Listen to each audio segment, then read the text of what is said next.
Niya ang araw at buwan, nilikha niya ang mga isda't ibon, mga gubat at karagatan. Tunay siyang banal at dakila, purihin ang kanyang ngalan. Ang lahat ng likha niya'y mabuti, pinagyaman niya ng lubusan. Purihin ninyo ang Panginoon, dakilain ang kanyang ngalan. Purihin siya ay awitan at papurihan magpakailanman. Sa ngalan ng Ama at ng Anak at ng Espiritu Santo. Amen. Sumainyo ang Panginoon. At sumayo rin. Mga kapatid, aminin natin ang ating mga kasalanan upang tayo'y maging marapat gumanap sa banal na pagdiriwang.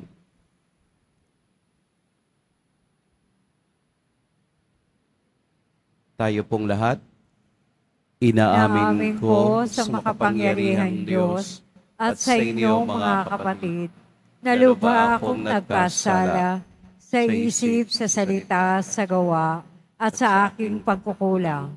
Kaya isinasamo ko sa mahal na Birheng Maria, sa lahat ng mga anghel at mga banal, at sa inyo mga kapatid, na ako'y ipanalangin sa Panginoong ating Diyos. Kaawaan tayo ng makapangyarihang Diyos, patawarin tayo sa ating mga kasalanan, at patnubayan tayo sa buhay na walang hanggan. Amen. Panginoon, kaawaan mo kami. Panginoon, kaawaan mo kami. Kristo, kaawaan mo kami. Kristo, kaawaan mo kami. Panginoon, kaawaan mo kami. Panginoon, kaawaan mo kami. Manalangin tayo. Ama naming makapangyarihan, Ikaw ang lumikha at tagapamahala ng tanang umiiral. Tunghayan mo kami upang ang iyong awa ay aming maranasan at ipagkaloob mong ikaw ay aming wagas na mapaglingkuran. Sa pamamagitan ni Hesukristo, kasama ng Espiritu Santo, magpa sa walang hanggan. Amen. Magsiupo muna ang lahat. Pagbasa mula sa unang sulat ni Apostol San Pablo sa mga taga-Korinto. At ngayon, ipinaalaala ko sa inyo mga kapatid, ang mabuting balita na ipinangaral ko sa inyo. Iyan ang ebanghelyo na inyong tinanggap at naging saligan ng inyong pananampalataya. Sa pamamagitan nito'y naliligtas kayo kung matatag kayong nananangan sa salitang ipinangaral ko sa inyo, liban na nga lamang kung kayo'y sumasampalataya na di iniisip ang inyong sinampalatayanan, sapagkat ibinigay ko sa inyo itong pinakamahalagang aral na tinanggap ko rin. Si Kristo'y namatay dahil sa ating mga kasalanan bilang katuparan ng nasasaad sa kasulatan. Inilibing siya at muling nabuhay sa ikatlong araw, ayon din sa kasulatan, at siya'y napakita kay Pedro, saka sa 12. Pagkatapos, napakita siya sa mahigit na 500 kapatid na nagkakatipon. Marami sa kanila ay buhay pa hanggang ngayon, bagamat patay na ang ilan. At napakita rin siya kay Santiago, saka sa mga apostol na sama-sama noon. Sa kahuli-hulihay, napakita rin siya sa akin, bagamat ako'y tulad ng batang ipinanganak ng di kapanahunan, sapagkat ako ang pinakahamak sa mga apostol. Ako'y di karapat dapat tawaging apostol, sapagkat inusig ko ang simbahan ng Diyos. Ngunit dahil sa kagandahang loob niya, ako'y naging apostol at hindi naman nawalan ng kabuluhan ang kaloob niyang ito sa akin. Nagpagal ako ng higit kaysa kanino man sa kanila, bagamat hindi ito sa sarili kong kakayahan, kundi sa tulong ng Diyos sa akin. Kaya maging ako o sila, ito ang ipinangangaral namin at ito ang pinananaligan ninyo. Ang salita ng Diyos. Salamat sa Diyos. Butihing po'y purihin, pag-ibig niya'y walang maliw. Butihi po'y purihin, pag-ibig niya'y walang maliw. O pasalamatan ang Diyos na Panginoon, pagkat siya'y mabuti. Ang kanyang pag-ibig ay napakatatag at mananatili. Ang taga-Israel, bayang sabihit kanilang ihayag, ang pag-ibig ng Diyos ay hindi kukupas. Butihin po'y purihin, pag-ibig niya'y walang maliw. Ang lakas ng poon ang siyang nagdulot ng ating tagumpay. Sa pakikibaka sa ating kaaway, aking sinasabing, di ako papanaw, mabubuhay ako upang isalaysay ang gawa ng Diyos na Panginoon ko. Butihin po'y purihin, pag-ibig niya'y walang maliw. Ika'y aking Diyos, kaya naman ako'y nagpapasalamat. Ang pagkadakila mo ay iahayag. Butihi po'y purihin, pag-ibig niya'y walang maliw. Magsitayo na po ang lahat.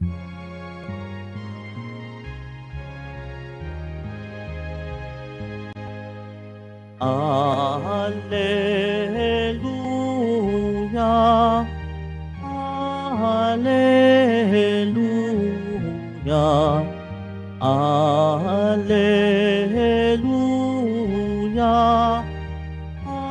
Alleluia.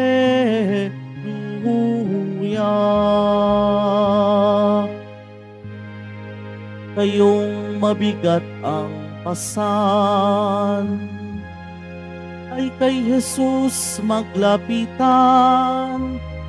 upang kayo'y masiyahan. Alleluia, Alleluia, Alleluia, Alleluia.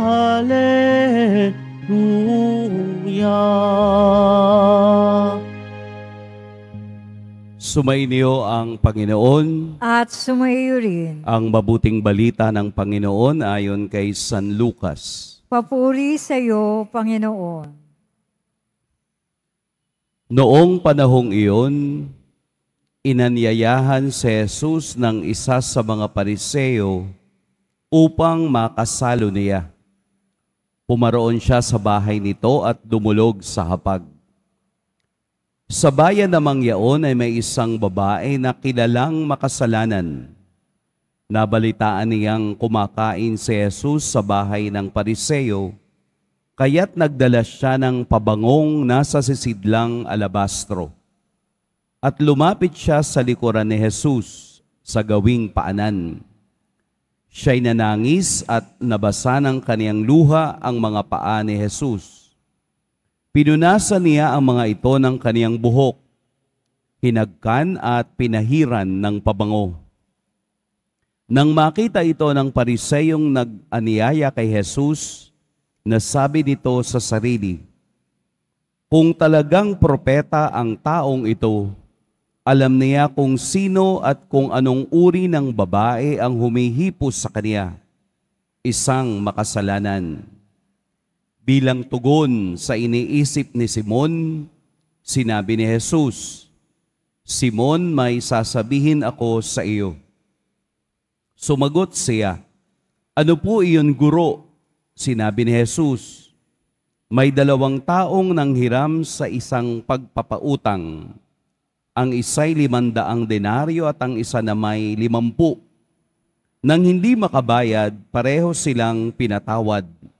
Ngayon, sino sa kanila ang lalong nagmamahal sa nagpautang? Sumagot si Simon, sa palagay ko po'y ang pinatawad ng malaking halaga. Tama ang sagot mo, ang tugon ni Jesus. Nilingon niya ang babae at sinabi kay Simon, nakikita mo ba ang babaeng ito? Pumasok ako sa iyong bahay at hindi mo man lamang ako binigyan ng tubig para sa aking mga paa. Ngunit binasa niya ng luha ang aking mga paa at pinunasa ng kaniyang buhok. Hindi mo ako hinagkan, ngunit siya mula nang pumasok ay hindi tumitigil ng paghalik sa aking mga paa. Hindi mo pinahira ng langis ang aking ulo, subalit pinahiran niya ng pabango ang aking mga paa. Kaya't sinasabi ko sa iyo, ang malaking pagmamahal na ipinamalas niya, ang nagpapatunay na pinatawad na ang marami niyang kasalanan. Ngunit ang pinatawad ng kaunti ay kaunti lang ang pagmamahal na ipinamalas. Tsaka sinabi sa babae, ipinatawad na ang iyong mga kasalanan.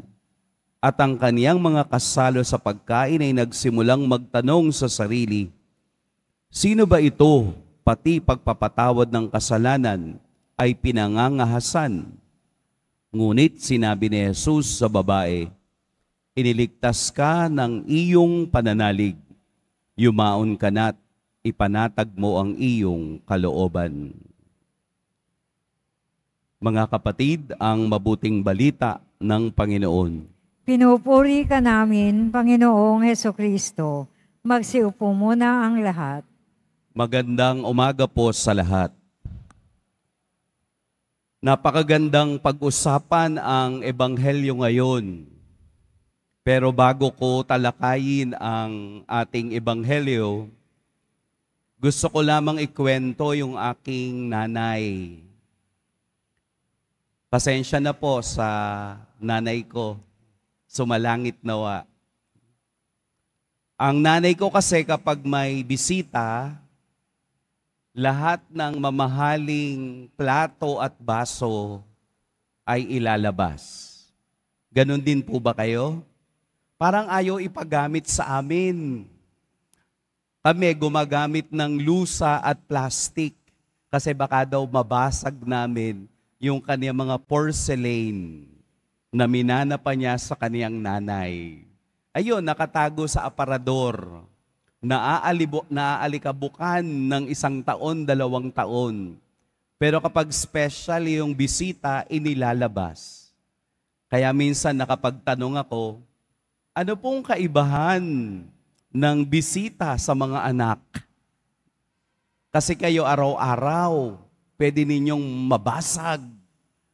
Ayun, nakapag-isip ako, ganun pala yun. Minsan, ganun ang ating attitude. Ang inihahain natin sa bisita ay iba sa pangkaraniwang tao. Yung bang kapag tayo ay normal na kasama na araw-araw, okay na yan. Pero kapag may pangalan, kapag medyo, minsan mo lang makita, pa-impress ka. No? Pa-impress tayo na ang ating mga plato ay babasagin. Parang mali.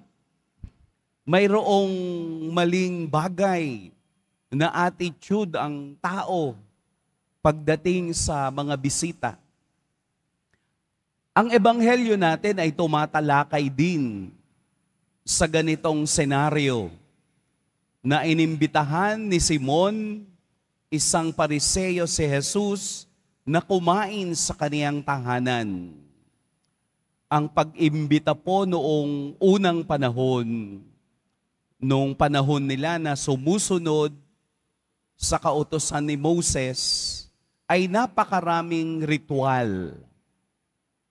Una, kailangan ang bisita na papasok sa iyong bahay ay huhugasan mo ng paa dahil sila ay galing sa labas at ang panahon naman noon ay wala namang simento. Ang lahat ay lupa at mabuhangin at maalikabok. Kaya ang unang ibinibigay ng bisita ay maghugas ng paa. Ikalawa na kanilang sinusundan ay ang pagkain. Wala sa loob ng bahay, kung hindi nasa terrace o doon sa harapan ng kanilang bahay, na makikita kung sino ang bisita mo. Ibig sabihin, yung mga kapitbahayan, makikita na may handaan ka doon sa bahay mo at makikita nila kung sino ang iyong bisita. Ibig sabihin, ito ay nagiging public instead na private sa loob ng bahay. Hindi ba pag may bisita tayo na mataas sa lipunan, sinong hindi nagiging proud? Di ba parang nagkakaroon tayo ng pakiramdam na, bisita ko si mayor, bisita ko si congressman, bisita ko yung presidente, bisita ko si father. Di ba, no? Parang tumataas ang iyong adrenaline. Kaya si Simon, na nagmamay-ari ng bahay, sa labas yan nagpakain. Naging public. Kaya meron tayong dalawang tao na nabanggit sa Ebanghelyo. Si Simon na naghanda ng pagkain para kay Jesus at ang babaeng makasalanan na libreng nakapasok doon sa kanilang kainan. Kasi nga public, makikita kung sino yung bisita. Kaya lang, mayroong problema dahil ang sinumang nakiisa sa taong makasalanan ay nagiging makasalanan din. Kaya nga nung lumapit ang babaeng ito, nakita at ginawa ang dapat niyang gawin, nagtaka si Simon. At doon gumamit si Jesus ng talinhaga sa mga taong may utang. Ipinakita ni Jesus na kung sino yung mas maraming utang, ang tunay na nagmamahal doon sa inutangan dahil pinatawad na siya sa kaniyang utang.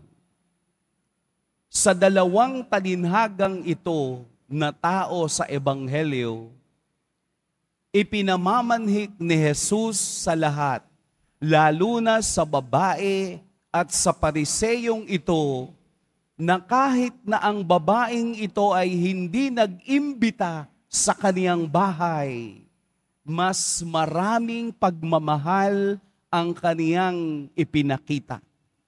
Kilala ang babaeng ito sa lipunan. Kaya nga, makasalanan, yun ang tingin ng mga Pariseo. Kilalang kilala. Pero ano ang nakita natin? Ang pinakamahal na kayang ibigay ng babaeng makasalanang ito ang ibinigay niya kay Jesus. Whereas si Simon ay kung ano lang ang kailangan sa bahay at sa pagkain, yon ang kaniyang ibinigay. At may nakalimutan siya. May nakalimutan si Simon na ginawa ng babaeng ito. Ano yon? Ang hugasan ang paa ni Jesus.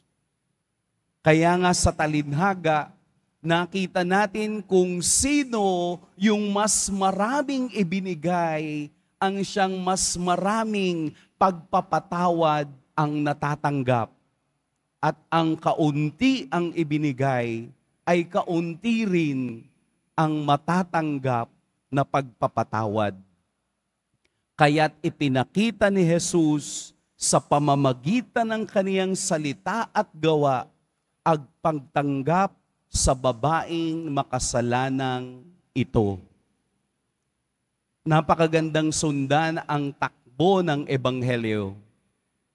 Kung tayo ay palaging nagsisimba, makikita natin at yung bang masusundan ang ginagawa ni Jesus sa bawat pagtungo niya sa mga lugar. Kaya sa pagkakataong iyon, pinatawad ni Jesus ang babaeng makasalanan, hindi dahil doon sa pabango, kung hindi dahil sa pagpapakita niya ng pagtanggap at paniniwala sa taong hindi pinaniwalaan ng mga Pariseo. Bakit ito nagpapatawad ng kasalanan? Hindi ba't Diyos lamang ang nagpapatawad? At doon hindi nila nakita na ang taong kaharap nila ay Diyos na mismo. Ano po at saan tayo dinadala ng Ebanghelyo ngayon? Saan ibinibigay ang mensahe ng Ebanghelyo sa ating buhay? Paano po? Saan ninyo nakikita ang sarili natin? Doon ba sa babaeng makasalanan? O doon sa Pariseo na nagmamagaling sa kaniyang bisita pero hindi nakikita ang tunay na dahilan? Maraming pagkakataong nakakalimutan nating humingi at lumuhod sa Diyos dahil tayo ay maraming karanasan. Hindi makapagbibigay ng pagpapatawad ang anumang pride na meron tayo. Tinitingnan tayo ng Diyos sa lahat ng pagkakataon kung ano ang kaya mong ibigay sa Kanya. Ibigay ang pinakamalaking kasalanan. Ihingi ng tawad ang pinakamalaking kasalanan upang makatanggap din tayo ng malaking pagpapatawad. Kaya nga ang simbahan sa kaniyang misyon ay nagbibigay ng pagkakataon sa lahat na kilalanin ang biyaya ng pagpapatawad ng Diyos sa ating banal na kumpisal. Sapagkat hindi natin madarama ang pagpapatawad ng Diyos kung hindi natin kayang yumuko sa paanan ni Jesus at hugasan ng ating mga luha ang kasalanang iyan hanggat hindi natin nagagawang magpakumbaba. Hindi batayan katulad ng Pariseo na papasok ang Diyos sa iyo dahil ikaw ay maalwan o kaya mong maghanda ng kahit na anong pagkain para sa Diyos, hindi ito ang kaniyang tinitingnan. Mas tinitingnan ng Diyos ang ating kawalan. Mas tinitingnan ng Diyos ang ating limitasyon. Mas tinitingnan ng Diyos ang ating paghingi ng kapatawaran sa kasalanan kesa kayabangan. Tayo bilang Kristiyanong tumatanggap ng kaniyang biyaya ay araw-araw niyang binubuksan sa lahat na ang tunay na sumasampalataya ay kailangang may kaakibat na gawa. Ang babaeng sumampalataya kay Jesus ay gumawa ng paraan upang siya ay mapatawad. Malakas ang kaniyang loob kahit alam niyang bawal, kahit alam niyang siya ay ire-reject ng community dahil sa kaniyang kasalanan, siya pa rin ay sumugod sa lugar na yon upang ipakita ang kalooban niyang nagsisisi. Huwag po tayong mahiyang humarap sa Diyos at humingi ng tawad sa banal na kumpisal.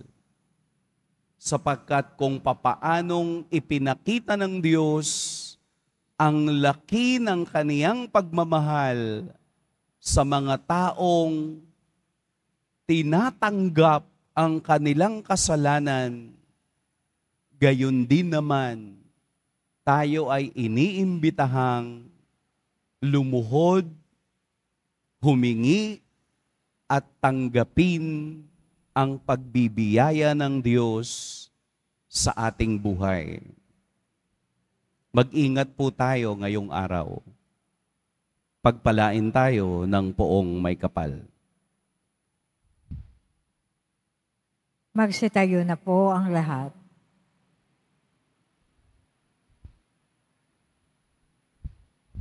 Minamahal kong mga kapatid, sa ating pananalangin, ilagay natin ang ating pananalig sa Diyos Ama na nagpapakita ng pagmamahal na habag sa kaniyang pakikitungo sa mga makasalanan.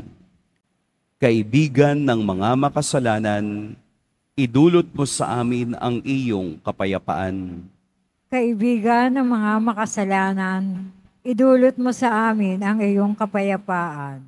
Ang simbahan, naway may pagpatuloy ang gawain ni Jesus sa pagkapatawad ng mga kasalanan at pagbubuo ng mga pusong wasak. Manalangin tayo. Kaibigan ng mga makasalanan, idulot mo sa amin ang iyong kapayapaan. Sa pamamagitan ng diwang mapagpatawad, ang mga taong magkakatunggali naway humantong sa mapayapang pag-uusap. Manalangin tayo. Kaibigan ng mga makasalanan, idulot mo sa amin ang iyong kapayapaan. Tayo naway maging mahinahon at mahabagin sa ating kaisipan ukol sa kapwa at huwag natin silang iwaksi o tanggihan dahil sa kanilang kahinaan at kakulangan. Manalangin tayo. Kaibigan ng mga makasalanan, idulot mo sa amin ang iyong kapayapaan. Ang mga may sakit at yung mga nagaruga sa kanila, naway makadama ng mapagpagaling na presensya ng Panginoon sa pamamagitan ng nagmamalasakit na Kristiyanong komunidad. Manalangin tayo. Kaibigan ng mga makasalanan, idulot mo sa amin ang iyong kapayapaan. Yung mga pumanaw na sa buhay na ito, naway patawarin ni Jesus na ating tagapagligtas. Manalangin tayo. Kaibigan ng mga makasalanan, idulot mo sa amin ang iyong kapayapaan. Lubhang mahabaging Ama, itinataas namin sa iyo ang aming mga panalangin sa ngalan ng iyong anak na nagmahal sa amin at inialay ang kaniyang sarili para sa amin. Siya na nangapatawad na tagapagligtas na nabubuhay at naghahari magpas sa walang hanggan. Amen. Magsiupo muna ang lahat.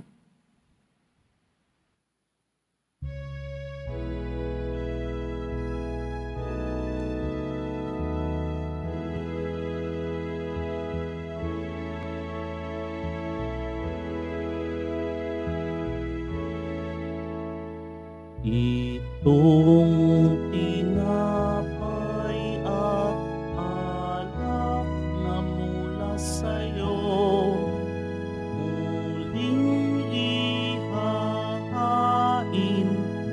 sa kabutihan mo.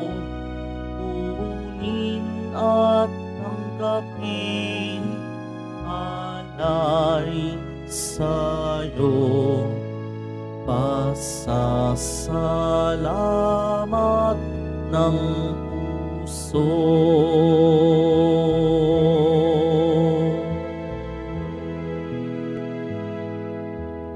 Magsitayo na po ang lahat. Madalangin kayo mga kapatid upang ang paghahain natin ay kalugdan ng Diyos amang makapangyarihan. Tanggapin nawa ng Panginoon itong pag-aahin sa iyong mga kamay, sa kapurihan niya at karangalan, sa ating kapakinabangan at sa buong sambayan niyang banal. Ama naming lumikha, maawain mong dinggin ang aming pithaya at paunlakan mo ang paghahaing aming inihanda upang ang mga handog ng bawat isang nagbigay para sambahin ang banal mong ngalan ay magkamit ng karagdagan mong kasiyahan sa pamamagitan ni Hesukristo kasama ng Espiritu Santo magpa sa walang hanggan. Amen. Sumainyo ang Panginoon. At sumayo rin. Itaas sa Diyos ang inyong puso at diwa. Itinaas na namin sa Panginoon. Pasalamatan natin ang Panginoong ating Diyos. Marapat na siya ay pasalamatan. Ama naming makapangyarihan, tunay ngang marapat na ikaw ay aming pasalamatan. Sa iyong paglingap at kagandahang loob, ang tao'y nilikha mo't pinangasiwa sa sansinukob. Sa hangad mong siya'y iwastong lubos, siya'y pinagdusa mo sa kaniyang pagtalikod. Sa iyong paggiliw, iyong ipinahintulot na makabalik siya sa pamamagitan ni Kristo Jesus. Kaya kaisa ng mga anghel na nagsisiawit ng papuri sa iyo, nang walang humpay sa kalangitan, kami nagbubunyi sa iyong kadakilaan. Santo, Santo, Santo, Panginoon Diyos ng mga hukbo, napupuno ang langit at lupa ng kadakilaan mo, o sana sa kaitaasan. Pinagpala ang naparirito sa ngalan ng Panginoon, o sana sa kaitaasan. Magsiluhod po ang lahat. Ama naming banal, ikaw ang bukal ng tanang kabanalan. Kaya't sa pamamagitan ng iyong Espiritu, gawin mong banal ang kaloob na ito upang para sa amin maging katawan at dugo ng aming Panginoong Hesukristo. Bago niya pinagtiis ang kusang loob na maging handog, hinawakan niya ang tinapay, pinasalamatan kaniya, pinaghati-hati niya iyon, iniabot sa kaniyang mga alagad at sinabi, tanggapin ninyong lahat ito at kanin, ito ang aking katawan na ihahandog para sa inyo.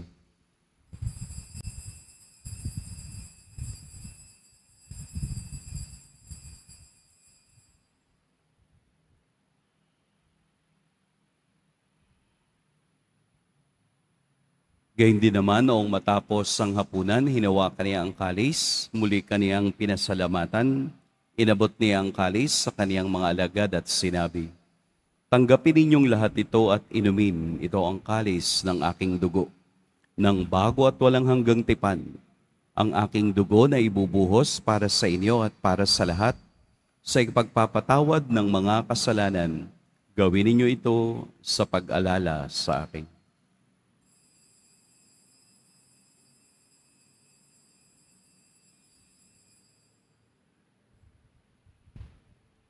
Magsitayo na po ang lahat. Ipagbunyi natin ang misteryo ng pananampalataya. Si Kristo'y namatay, si Kristo'y nabuhay, si Kristo'y babalik sa wakas ng panahon. Ama, ginagawa namin ngayon ang pag-alala sa pagkamatay at muling pagkabuhay ng iyong anak. Kaya't iniaalay namin sa iyo ang tinapay na nagbibigay buhay at ang kalis na nag-aalis kaloob ng kaligtasan. Kami nagpapasalamat dahil kami iyong minarapat na tumayo sa harap mo para maglingkod sa iyo. Isinasamo namin kaming magsasalo-salo sa katawan at dugo ni Kristo ay mabuklod sa pagkakaisa sa pamamagitan ng Espiritu Santo. Ama, lingapin mo ang iyong simbahang laganap sa buong daigdig. Puspusin mo kami sa pag-ibig, kaisa ni Francisco na aming Papa, at ni Jose na aming obispo at ng Tanang Kaparian. Alalahanin mo rin ang mga kapatid naming nahimlay nang may pag-asang sila'y muling mabubuhay, gayon din ang lahat ng mga pumanaw.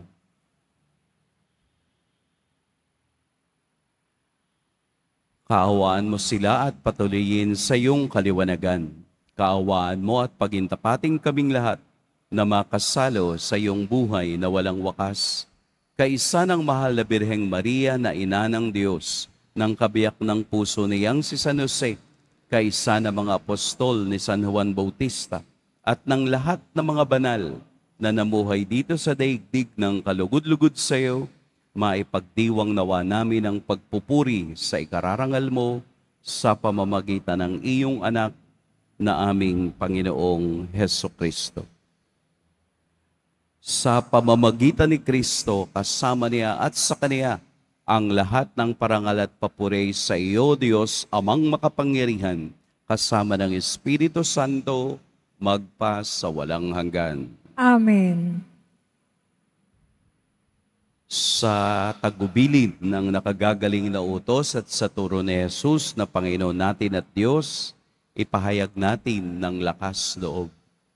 Ama namin, Sumasalangit ka, sambahin ang ngalan mo, mapasa amin ang kaharian mo, sundin ang loob mo dito sa lupa para ng sa langit. Bigyan mo kami ngayon ng aming kakanin sa araw-araw, at patawarin mo kami sa aming mga sala, para ng pagpapatawad namin sa nagkakasala sa amin. At huwag mo kami ipahintulot sa tukso, at iadya mo kami sa lahat ng masama. hinihiling namin kami iadya sa lahat ng masama. Pagkalooban ng kapayapaan araw-araw, iligtas sa kasalanan at ilayo sa lahat ng kapahamakan. Samantalang aming pinananabikan ang dakilang araw ng pagpapahayag ng tagapagligtas naming si Hesukristo. Sapagkat iyo ang kaharian, ang kapangyarihan, at ang kapurihan magpakailanman. Amen. Panginoong Hesukristo, sinabi mo sa iyong mga apostol, kapayapaan ang iniiwan ko sa inyo, ang aking kapayapaan ang ibinibigay ko sa inyo. Tunghayan mo ang aming pananampalataya at huwag ang aming pagkakasala. Pagkalooban mo kami ng kapayapaan at pagkakaisa ayon sa iyong kalooban, kasama ng Espiritu Santo, magpa sa walang hanggan. Amen. Ang kapayapaan ng Panginoon naway laging sumainiyong lahat. At sumayo rin. Magbigayan kayo ng kapayapaan sa isa't isa.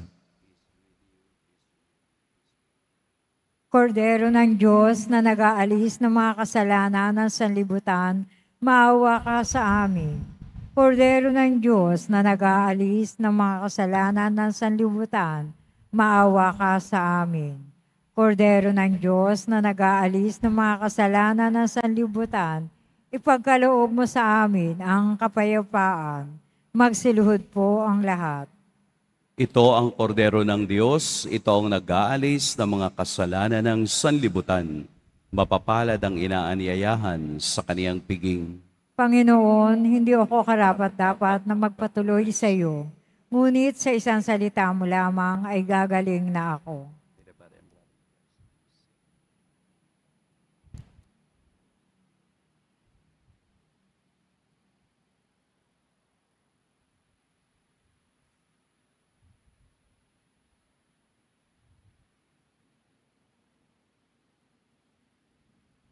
Para sa lahat ng tatanggap ng banal na communion, sasagot po tayo ng amen. Pagkasabi ng pari o ng lay minister ng katawan ni Kristo, at isubo agad sa bibig bago umalis sa harapan ng pari o lay minister.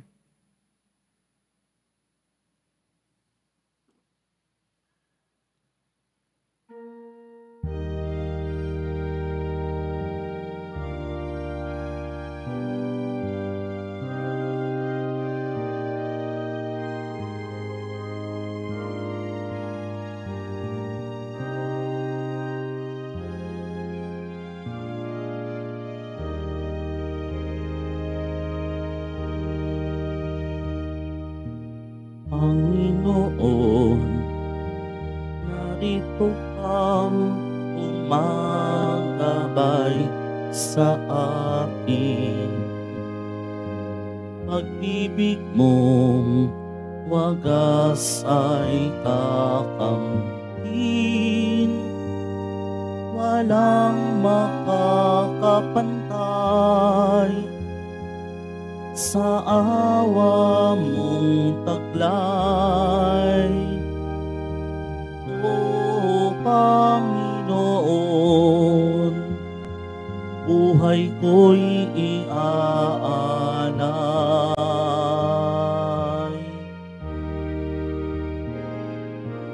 Panginoon, dulot mo ay pag-asang walang hanggan.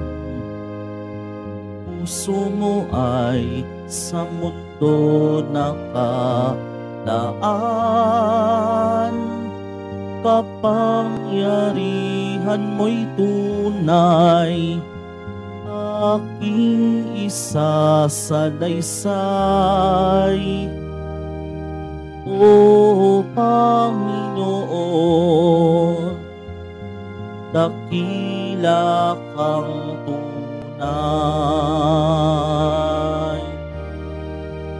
Sa kabila ng lahat, yayakapin mo pa rin ako.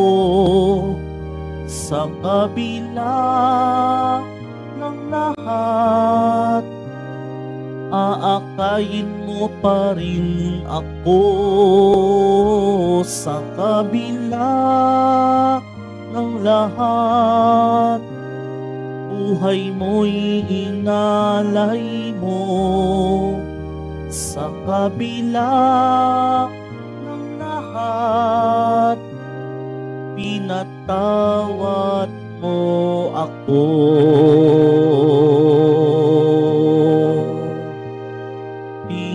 Pinatawad mo ako.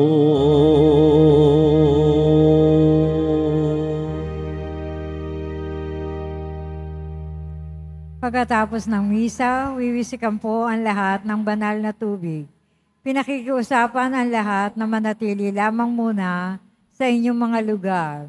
Tanging sa Quezon Boulevard o sa Plaza San Juan lamang ang labasan ng lahat. Sumunod po tayo. Maraming salamat po sa inyong pagdalaw at pagsisimba sa Basilica Minor at Pambansang Dambana ni Jesus Nazareno. Magsitayo na po ang lahat. Manalangin tayo.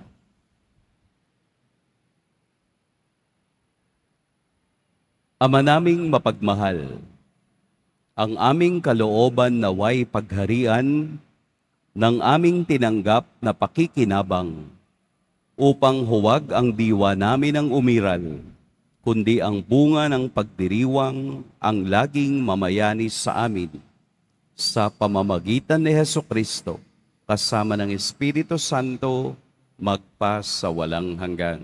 Amen. Sumainyo ang Panginoon. At sumayo rin. Yumuko kayo para sa pagbabasbas. Mahal na poong Jesus Nazareno, inihayag mo sa pamamagitan ng krus ang walang maliw na pag-ibig ng Diyos sa sangkatauhan.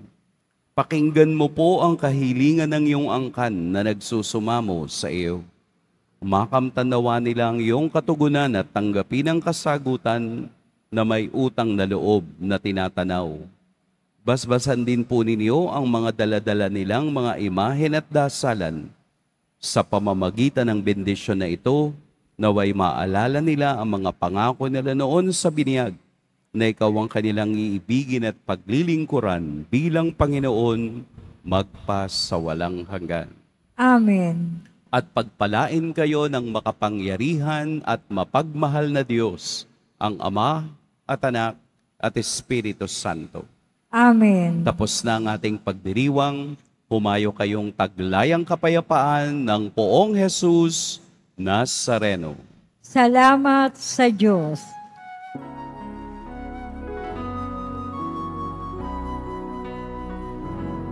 Nuestro Padre Jesús, Nazareno, sinasamba ka namin.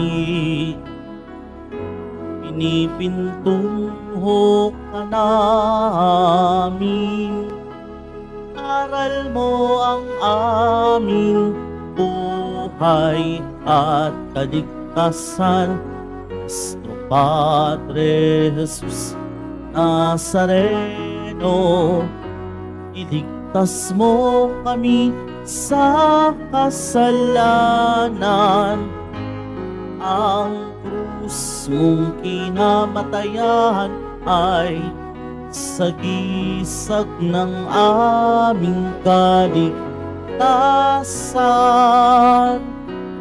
Nuestro Padre Jesus Nazareno, dinarangal ka namin.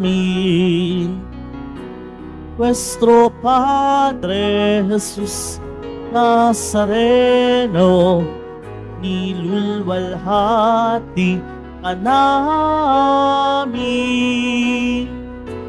Nuestro Padre Jesus Nazareno, dinarangal ka namin.